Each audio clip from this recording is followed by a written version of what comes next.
whenever you turn around, you have this rope right through your thumb like this, and you give a warning. And then it's a downward whipping motion. And the reason that you have that downward whipping motion is because when you do that, this knot lands on the nose. The reason that I want this knot landing on the nose when you're asking to back up, because that's the exact same thing when you're pulling straight back. When you're pulling on him from the saddle, that's what's going to back him up. So we're already teaching him how to back up. Everything that we're doing in the saddle, we're trying to mirror. Everything that we're doing on the ground, we're trying to mirror what we're going to do in the saddle. So by giving that kind of motion, say, asking him to back up like that, you're immediately helping what's going to happen in the saddle.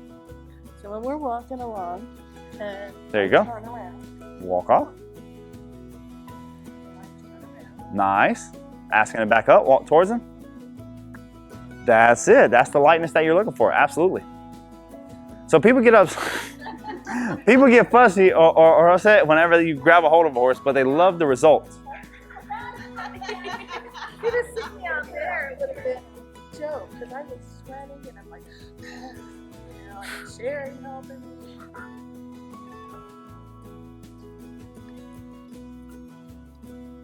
That's it. Start walking towards him. Great. Okay. Now do it again and come a little bit quicker forward and make him try a little harder. Okay. All right. Stop. Pull his head straight towards you. That's it. Nice. Exactly.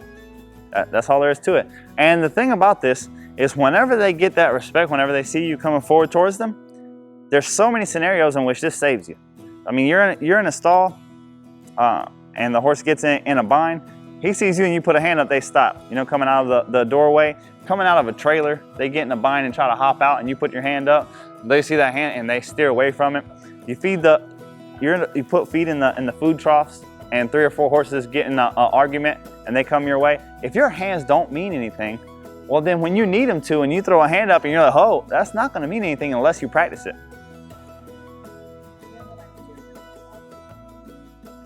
All right, stop. Yep.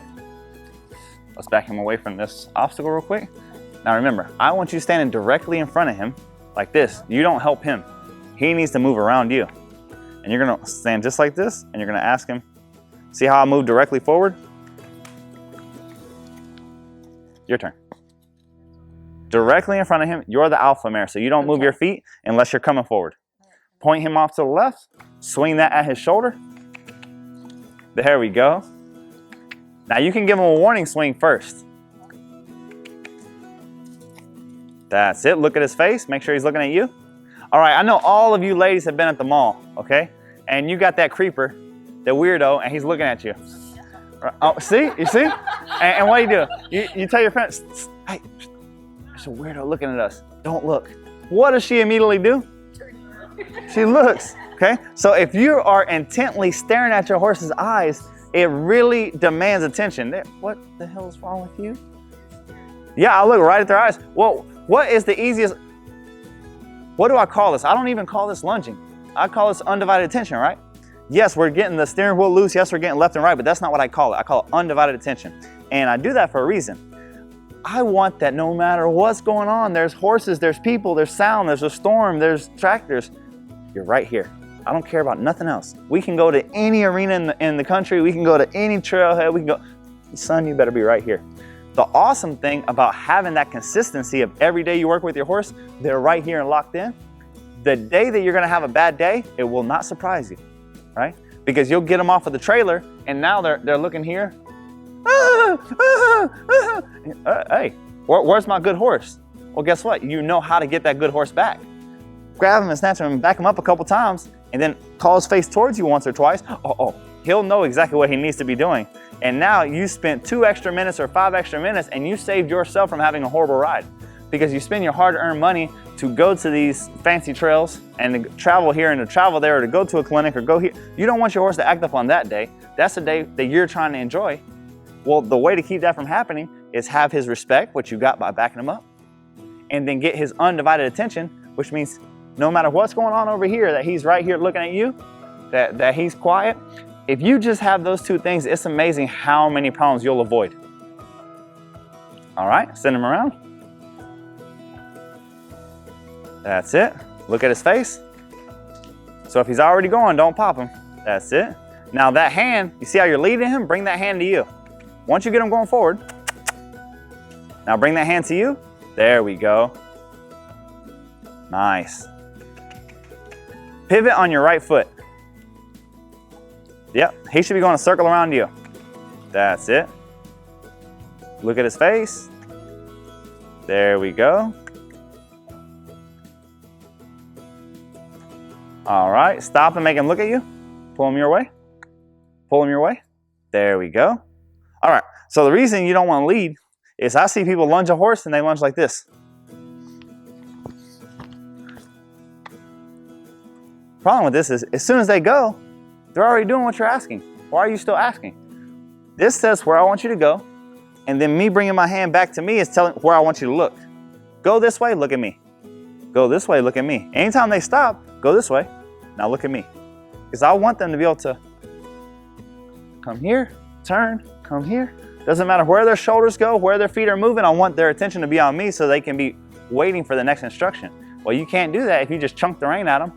Another thing, when you start getting in real close to them like that and you leave that hand and you're leading them instead of pushing them, what happens is you're in front of the drive line now and they keep wanting to stop because your hand is in front of their shoulder and that you can see them stopping and stopping, as opposed to whenever you send them off and get right behind that shoulder, you're driving them forward. So there, send them forward. That's right. Send them forward. Go for the shoulder. There you go. And you want to be standing a little bit behind that shoulder. That's a send them forward around you. There you go. That's where you want to be. Exactly.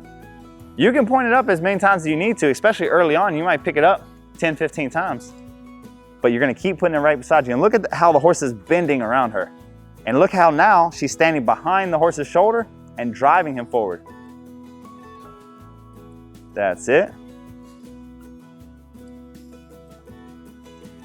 I understand. So that right there is a lot different than what we've been taught. We've been taught that, hey, give them 15, 20 foot and look at their butt and chase after their butt and they're gonna go. But how many folks have you seen, they have a problem horse, they go out and lunge it for 30 minutes, they come back and they still have a problem horse? What did you achieve? You didn't achieve anything. You just got the horse more numb, more dull, sweaty, tired.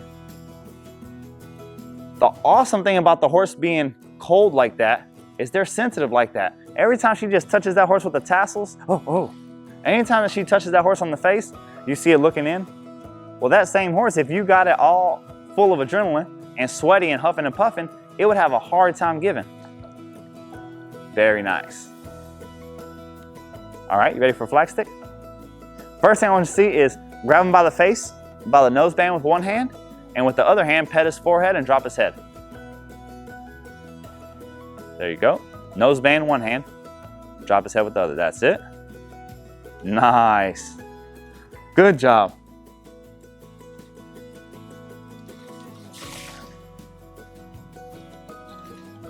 Here you go. It's gonna go straight to his nose.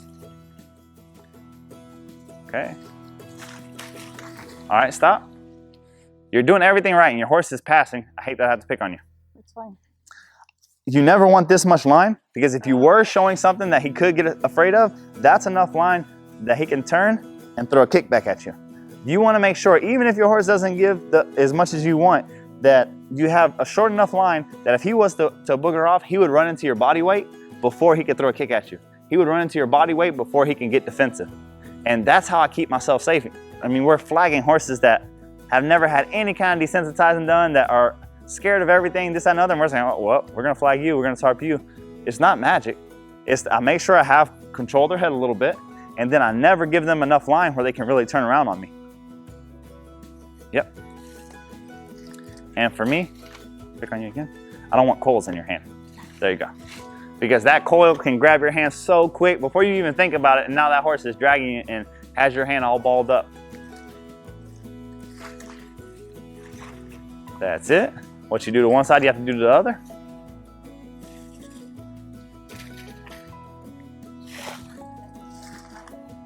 What happened? Okay. So, if I'm gonna cross over, again, this is a horse that's not reacting to it. But going from here to going to here is a big deal for a horse. He's not showing it, but I'm telling you it's a big deal because you're going from one eye to the other. Now you want to make sure whenever you're going to cross over, this is the axis, whenever you cross over his axis, that you choke up on the stick, okay, to be quicker, and that you cross over and bring it right back. Now what happens is if he activates that other eye and he's about to make a move, as quickly as possible, you want to bring that flag in between you and him again. Because what happens is, and we saw it last year with the trainer that was here, is he was on a nice long stick and wasn't thinking about it and got his flag over here, and then that young colt chased him. And then he's running from the colt that's running from the flag, and they're going around like circles and circles like Tom and Jerry chasing each other. Whereas if he would come here and he could bring it right back, a lot of times I'm doing one motion already. By the time that they see it, it's already coming back for me because it doesn't take them running into you, but once or twice for you to figure out, maybe we need to defend ourselves a little bit here. Another thing that I want to see from you ladies is don't be afraid to put a hand up in their eye. Don't be afraid up in their face, their eye, their ear, because what this stiff arm is going to do you is anytime that they're getting in your bubble and you're down here looking for what to pop them with, just put a hand in their face. What this is going to do for you is if he's looking to come my way and I put a hand in his face, worst case scenario, he still tries to run me over, me locking out my arm is going to take me one step out of harm's way. All right. Probably better than punching at his nose. Absolutely. Doing this. Yes, yes. Well, so that nose is going to take a lot more than the eye and ear. Whenever you put your hand up here, they see that coming out of nowhere, and then what they do is they veer off. And a lot of times that one step, that one veer off, that keeps them from running you over. Are you ready to ride? Yeah? Okay, perfect. No, you got this. Would you like me to ride him? Okay.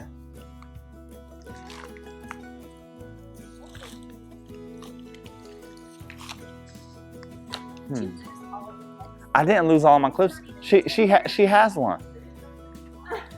Yes, please.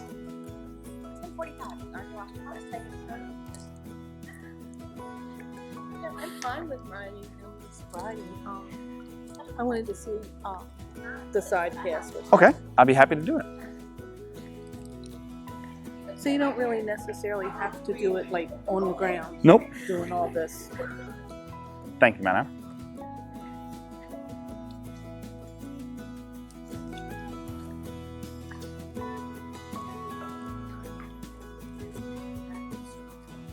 Back a circle? Okay.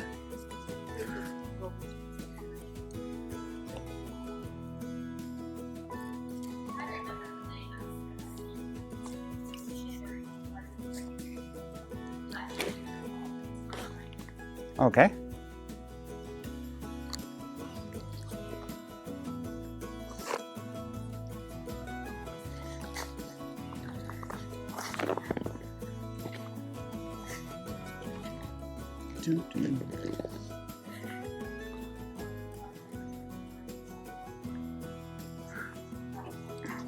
It's that guy.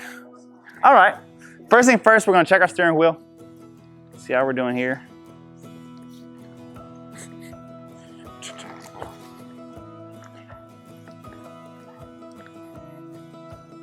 Hey, asshole.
All right, so what this young lady is looking to do is do a little side passing. So before we do that, we're gonna do a couple spirals.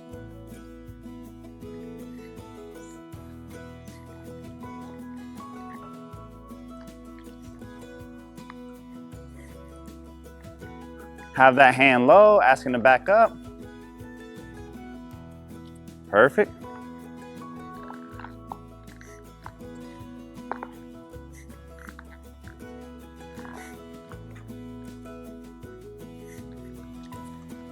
All right, let's see what we have. Again, I'm going to use that forward momentum that he has. We're going to the right, so it's left leg, left rein.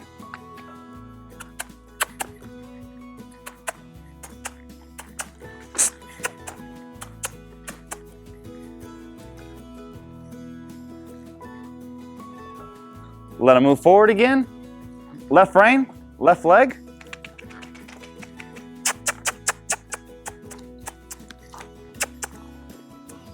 All right.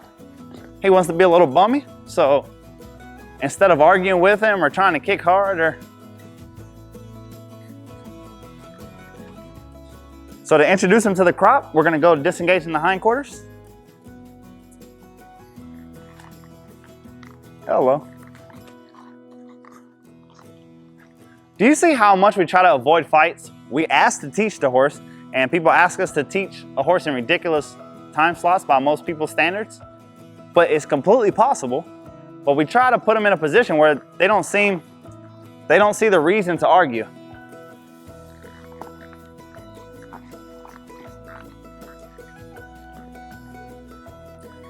All right. Put them on the wall again. I'm gonna put my right leg now, right rein.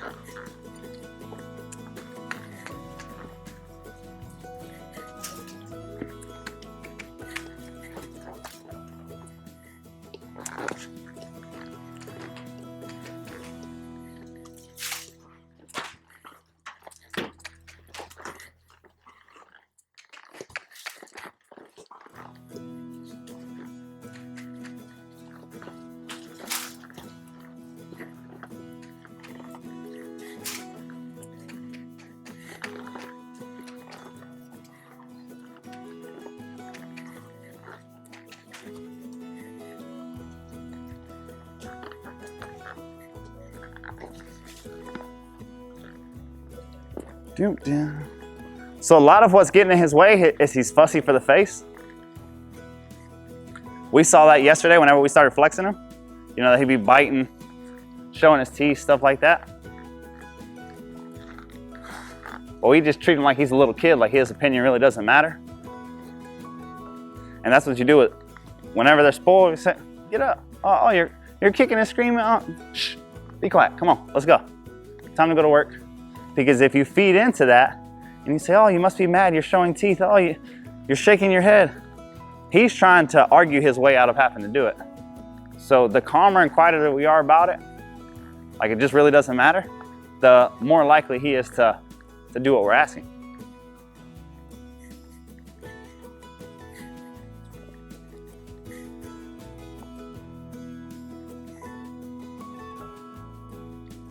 So we got one side out of him. Now we're going to ask him to side pass to the other side. All he has to do is give, and it's easier for him. But right now he preferred to argue a little bit, throw his head, chomp on his teeth, try and chomp on a bit, but there is no bit. Nah.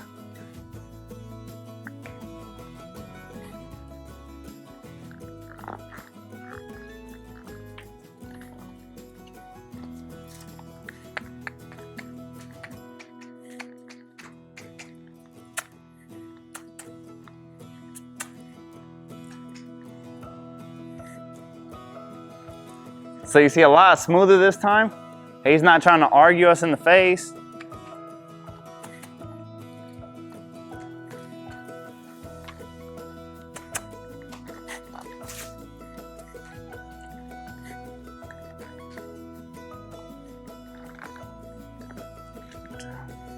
So she asked, do I really not have to do this from the ground first? Well, in all fairness, if you have control of the hindquarters and you have control of the head, you have everything you need to side pass.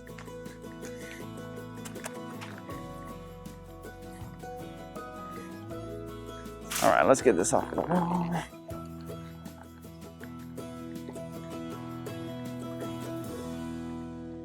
So you see, we were willing to be as stern as we needed to be with him, but then immediately, as soon as he's giving, we're as quiet and as calm as can be.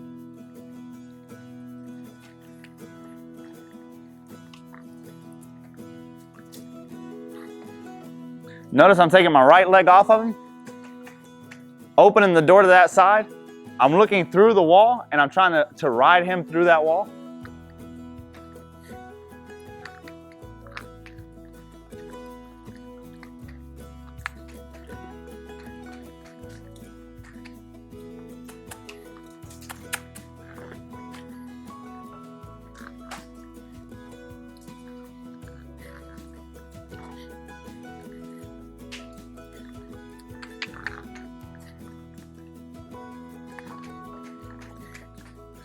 Do you see the subtle adjustments? Every time that he tries to stop, I pull him back forward again. So yes, we're side passing to the right, side passing to the right. That means we're pulling him to the left. But anytime that he's gonna stop or turn back the opposite direction, I straighten him back up again. All right, we'll go to his hard side again.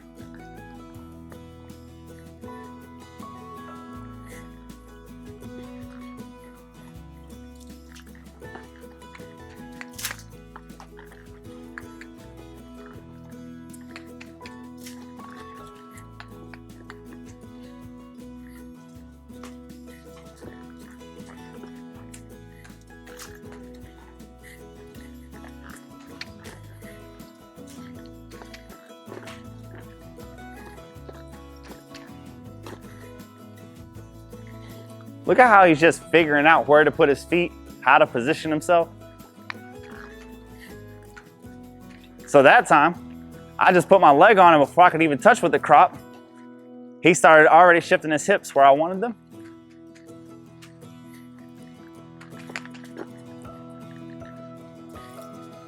Look how pressure is relative. This horse, the first time that I touched him with the crop, he was all mad about it, showing teeth, doing this, that, and the other. He's not more tired, like I didn't wear him out or do anything. The only difference is he figured out, well, this is not going away unless you do the right thing. So horses that are acting fussy or showing their opinion, it's because they think they're gonna be heard. What I mean by that is you guys have snowy winters. You never fall on the ice and look up and curse gravity. Damn you, gravity, you're so horrible, I'm gonna kick your ass. No, because gravity is a law. And nobody thinks they can beat gravity, so they don't argue with it. Well, it's the same way with horses. The difference between people who have horses that don't argue and people who have horses that do argue is the horses that do argue think they're gonna be heard. He thinks if he shakes his head and shows his teeth, then maybe I'll stop. I'll stop flexing him, I'll stop backing him, I'll stop side passing him. As soon as he gets it through that thick skull of his, that I'm not gonna stop. I'm gonna keep bumping you and touching you and asking you and prodding you. And the moment that you give, I'll let go of everything. I'll be soft and easy. Okay. And then very quickly he starts to stop arguing. The difference between a colt starting horse, a young horse that doesn't know anything, is they don't know that it's a competition. They don't know that they can put their will on you, insert their will and have you stop. They don't know that they can argue. As long as you keep it that way, it's super easy. But for seasoned horses, if they have won in an argument, or they have not got on that trailer, or they have not crossed that water, or they've done something against what you said, then they say, oh, it's a competition. You're just like a horse. I can argue with you and have my way. And that's where you find the horses that show their rear end the most. It's because they're trying to convince you, I'm not doing that. Oh, flex? No, I'd rather not. Well, he thinks that, slinging his head and slinging the lead rope all over the place and doing all this was gonna stop. And when it didn't, and I just kept flexing and kept touching him and kept, oh, I guess you're not gonna quit. So then all of a sudden he started flexing. And whenever you have a horse that's already resistant that you're trying to fix, you have to get a winning streak. You have to win so many little conversations that he starts to believe that he's never gonna win again.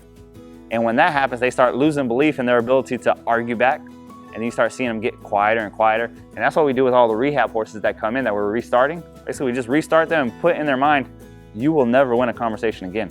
Just the only answer I wanna hear, you're a soldier, say yes sir, yes ma'am. Those are the only answers that are acceptable. And you do that just with persistence.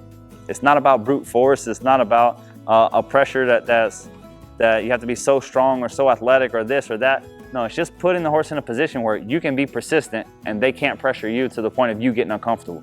And don't we find that that's the biggest thing? As soon as you start getting uncomfortable, your ability to put pressure really really drops. We'll try one more time to his hard side. So this time, I'm really gonna try to put my leg on him before I touch him with the crop and see if he moves. We should see his hips go to the inside of the arena, and now. There we go.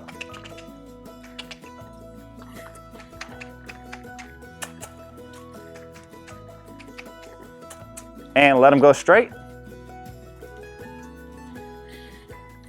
And now.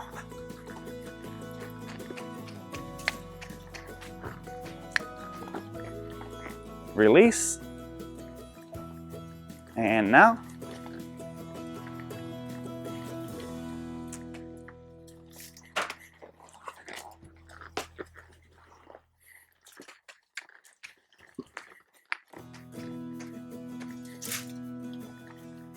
Good boy.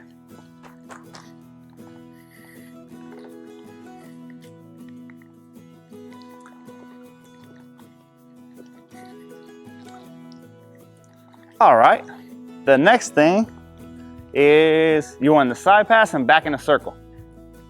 Okay, so see if we can back in a circle around this tarp. And basically what we're gonna do,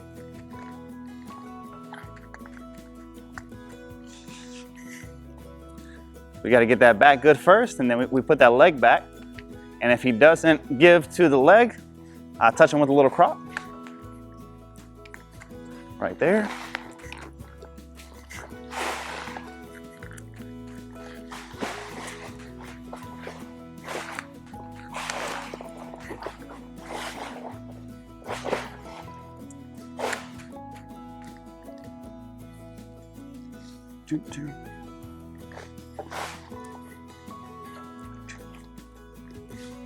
All right, so I'm gonna open that a little bit. There we go, so we can get a little bit more play on that halter.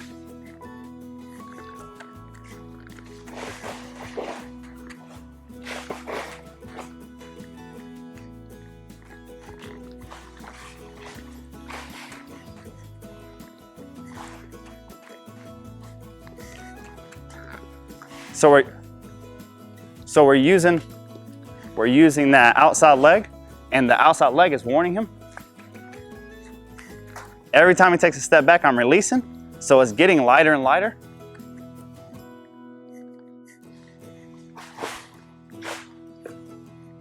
Good boy. So I would come back here and I would touch him with my heel when I wanted him to give those hindquarters. If he didn't listen, I bonk on him. Now, on this horse, the halter is a little snug, so there's not a lot of friction going on there. So he needs to be a little bit more educated. So what I did was I unhooked it, and now all of a sudden he's starting to get all that motion in the halter, right? So it's gonna heat up quick like an Indian burn if he doesn't listen. And more importantly, he's not grabbing on it. Before he was trying to flick it and he was trying to argue back with me. So by loosening it up, it gave him less to hold on to.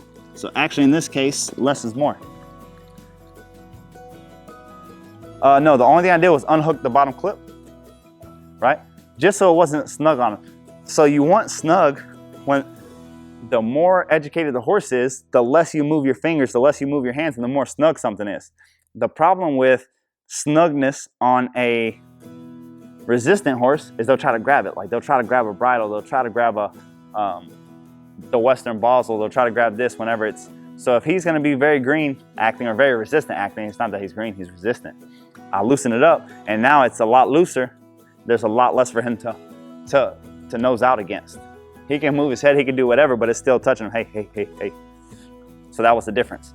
Now whenever we go back to this side, switch the crop to the other side.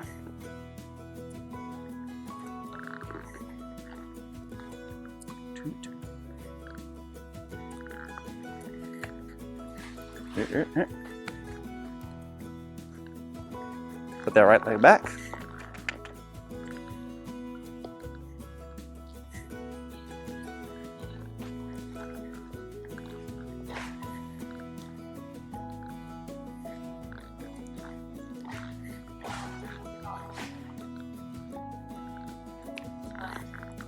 So notice how that leg touches before the crop touches. that gives him an incentive to listen to my leg.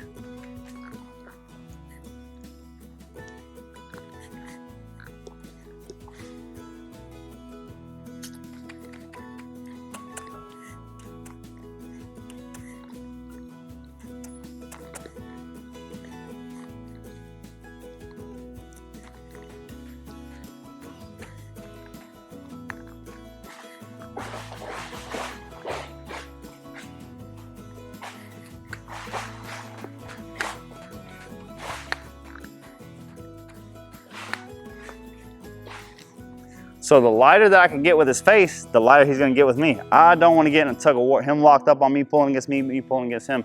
So I'm trying to be very elusive. Whenever I'm asking him to back, hey, hey, hey, hey, get off. Just at the tip of my fingertips. Hey, hey. Low hands, not getting fussy whenever he gets fussy, not letting him bait me into a fight.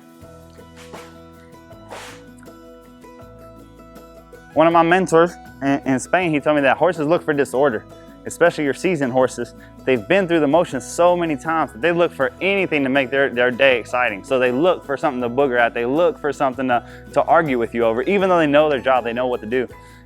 They're so bored of the monotony that they want to do something. That's why for me, it's so important to have so many different disciplines that you want to try and want to experience and do different things with your horse so that they're constantly engaged. So you're constantly teaching them something new, trying something new, doing something new, so that they're with you. Would you like to ride?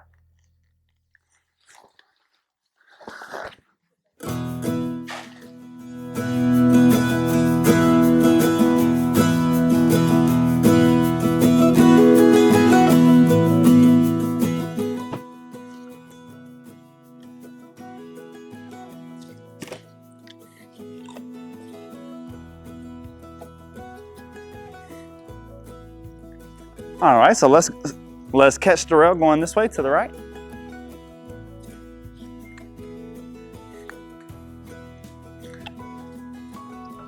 Perfect. Sit back, look up. Now left leg, left rein. Bring that left leg back, kick, kick, pull more to the left. There we go, and release. Just like that. And make sure with that left leg that you're tapping with the left leg. Get them going forward first. Left leg, tap, tap, pull more to the left, release and go straight. There we go, perfect. So that's the motion that you're looking for his ability to just come off of that leg and move his body sideways. That's just it. Don't worry too much about holding that right rein or any tension on that right rein unless you have to pull him back straight. Because if you pull both of them, he's gonna stop. You don't want that. Left rein only. There you go. Nice. Does everybody understand how this morphs into a beautiful side pass? If this is day one on a horse that's resistant and didn't want to give his head, and he's going just lap after lap, sideways and crooked and leg yielding, very quickly that's gonna turn into a beautiful side pass that this horse didn't give his head, so he definitely didn't give to your legs. Are we starting to see how that's in conjunction? If the horse doesn't give their face, well, they're surely not going to give their body.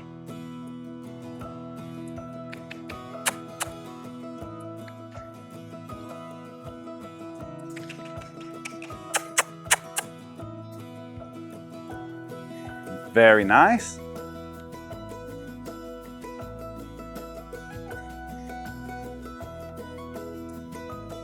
Absolutely, feel that butt coming over. And the more forward momentum, the more sideways he's gonna go.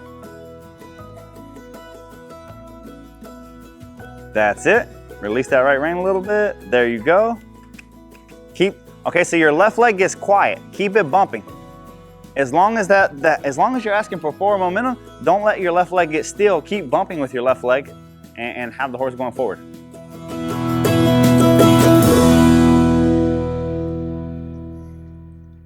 Nice. So you understand now why I grabbed the crop? Straighten them out, go forward again.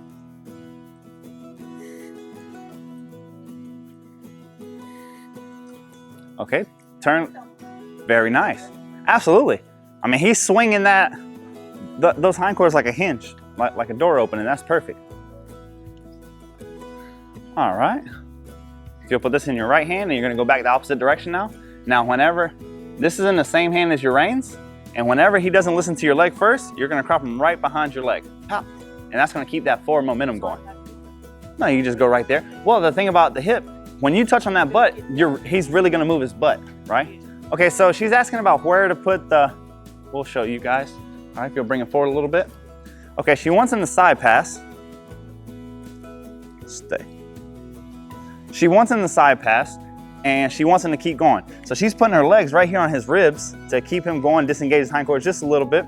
So she has this in the same hand as her reins, and she's calling with his head and then touching the crop. Whenever she's backing and really moving his butt, that crop needs to be touching back here on the part that we want. But since we want his ribs moving over sideways because we're really looking for a side pass, if she can touch him right behind that leg, well, imagine if every time this leg touches, it's followed by a crop. Very quickly, that's how you get a horse that doesn't give to the legs at all, to all of a sudden this horse, you touch him with your legs and he's moving wherever we want to now with our legs. So right now, when you go back over there, this is gonna keep that forward momentum. Every time that he's right about to die, you put your leg and then pop. Absolutely. I love the crop in conjunction with the reins, because if you're only cropping whenever you're pulling that face, you don't have to worry when the horse is first learning about a crop, him taking off, because you're always getting him bent before you touch him. That's it. Pull him to the left, pull him to the left. That's it. That's it. You see how things just don't die now? The horse gives a little bit more effort. He's decided that her kicks are not enough to be impressed by. So we need to remind him that her kicks weren't the thing to be impressed by. That was us not asking nicely. We weren't trying to kick you like another horse kicks you. That's it. You see how much more forward motion when you have a little incentive? He's properly incentivized now.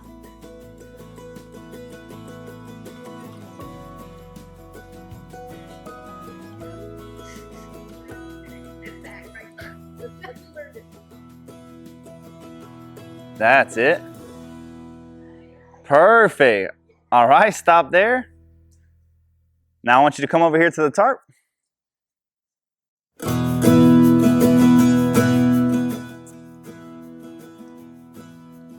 Okay, so the trick to this is you're gonna be light with your hands. Every step that he takes back, you're gonna release with your hands. Now, you're backing and you're gonna turn a circle to your left. That means you're gonna be driving with your right leg, with the outside leg. All right, so lean back, touch, touch, touch. Right leg, right crop on his butt. There we go. Straight, touch and release, touch and release. I want you to be a lot looser. There you go, touch and release, keep going. All right, right leg, right butt. Pull his face more to the right. There you go, back up again. So everybody wants to start when they're back in circles to back a little bitty circle. It's so much easier if you give them a little straight in between. To let them back up straight the way that they know how first. There we go. The lighter they get going backwards, we're asking a horse to back in a maneuver on a horse that didn't back very well. There we go. Put that leg before that crop. That's very nice. Leg before the crop. All right. Pull his face to the right, put your right leg on him. There you go. Move his butt more. All right, now to the left. There we go. Back up. Left leg. That's it. All right, now back to the left, around the small one. Left leg. Pull his head to the left. Pull his head to the left. There we go. Bump with your left leg. All right, pull his face over your hip instead of to it. So that left hand, instead of coming to you, bring your hand out here to the left. Yeah, when you're trying to move his butt. Now kick him in the butt with that left leg. There you go. Left hand only. There, you see how you make that big turn, that pivot? You're disengaging those hindquarters. So it's the same thing whether you're backing in a circle or you're trying to side pass, you're trying to kick those hips out. And kicking the hips out is bringing the hands to his hip. Kicking those shoulders out is bringing the hands to the shoulders. That's it. Nice. When he gives you a soft back, there you go, stop. There you go, stop, release. Good job. Pet him, tell him he's a good boy. You're so pretty and nice and kind. You're doing everything properly. We love you. So always when you go through something big, you always want to stop on a quiet note. So I don't care what we go through. You try to flip over, go crazy, have a crazy look in your eyes, try to bite my face, kick, whatever. We're not stopping until it's nice. Until you act nice, until you come off of those reins light, until you move that shoulder lightly, until you give me some effort. Because that's always you want that to be the last thing on his mind. The last thing on his mind is doing something and complying. Don't do it until it's hard for them, because they'll go through a stage where they're defiant, then they try, you ride that try out of them, and then they start getting angry again. And a lot of folks, their success is their failure. The horse does a good job, tries to canter off, so then they canter until the horse is so tired. Now you're kicking them to canter and they hate it. And then tomorrow, do you think they want to canter? No, but if you would have stopped halfway through that session, whenever they were cantering happily, well, same thing with the backing. You don't want to stop when his face is in the air and he's fighting. You want that stride that you feel that he comes off of those reins lightly. Good job. All right, now you want to take his mind off of that and play a little soccer? Do you see how small adjustments to the bridle can make a big difference? And think, this is with the same piece of equipment. So think how beneficial or how traumatic it is for horses when people are making huge adjustments in bits that they don't understand and they don't know what the configurations are for, and they're just switching and switching and switching. We're making huge adjustments on horses just by moving the reins up or down an inch, or connecting or disconnecting a clip, or dropping the halter up or down on their nose an inch or two. So these small adjustments are making huge changes, and it's with the same piece of equipment. So be aware, don't be weary. Be aware whenever you're changing tack, just left and right, just hoping for something to work. Try to be around somebody or try to ask somebody who has an idea what that tack is for. Because every piece of tack that you have, it was designed for something. All right, so once you get it going, you gotta chase it. There you go. Click, click, pop.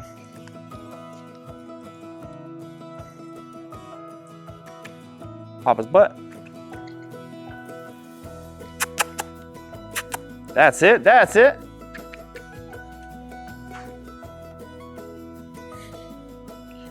So with all the thinking and structure and everything that we were given over this lesson, hey, use your left hand, your left rein, your left leg. Oh, you're doing this, you're doing that. Now you play a little soccer and both of you stop thinking. I want you and your horse just to be little kids. Just go play with the ball.